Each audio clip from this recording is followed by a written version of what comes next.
కొమరంభీం ఆసిఫాబాద్ జిల్లా జానకపూర్లోని బీసీ బాల వసతి గృహం శిథిలావస్థకు చేరుకోవడంతో విద్యార్థులు తీవ్ర ఆందోళనకు గురవుతున్నారు. వర్షకాలంలో మరింత కష్టతరంగా మారుతుందని విద్యార్థులు చెబుతున్నారు. రాత్రి వేళ ఎప్పుడు పైకప్పు పెంచులు ఎప్పుడు ఊడిపోతాయో తెలియని పరిస్థితి నెలకొందని విద్యార్థులు వాపోతున్నారు. ప్రస్తుతం ఇక్కడ 60 మంది విద్యార్థులు నివాసిస్తున్నారు. మరుగుదొడ్లు, స్నానపు గదులు కొంతమేర బాగున్నప్పటికీ వర్షాలు పడితే గదుల్లోకి నీరు చేరి పడుకునేందుకు స్థలం కూడా లేక ఇబ్బందులు పడుతున్నారు తెలిపారు. వసతి గృహం వార్డెన్ విద్యార్థులు ఈ సమస్యను ప్రభుత్వం దృష్టికి తీసుకెళ్లి కొత్త భవనం నిర్మించేందుకు నిర్బంధాలు తప్పకుండా అమలు చేయాలని కోరుతున్నారు.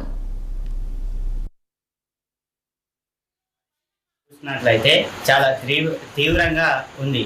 ఎందుకంటే ఈ భవనం గత 2 సంవత్సరాల నుండి నీరు కారుతుంది. ఇది ఎప్పుడు పడుతుందో తెలియదు.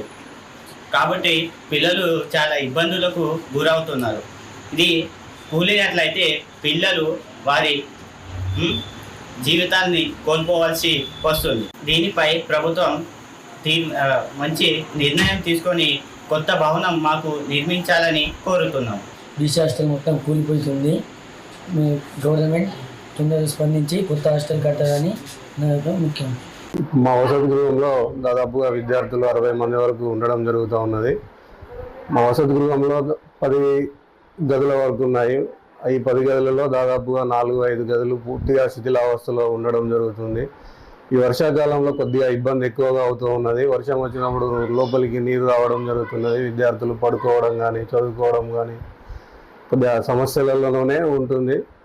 మా వసతి గృహానికి ప్రభుత్వం దృష్టికి తీసుకెళ్ళి విద్యార్థులకి నాణ్యమైన విద్య, పడుకోవడానికి కానీ అకామిడేషన్ కానీ సరిగా ఉండాలంటే మా వసతి గృహాన్ని నూతన వసతి గృహం నిర్వహించాలని మా విద్యార్థుల తరఫున, నా యొక్క తరఫున మా యొక్క రిక్వెస్ట్గా భావించగలరని మనవి.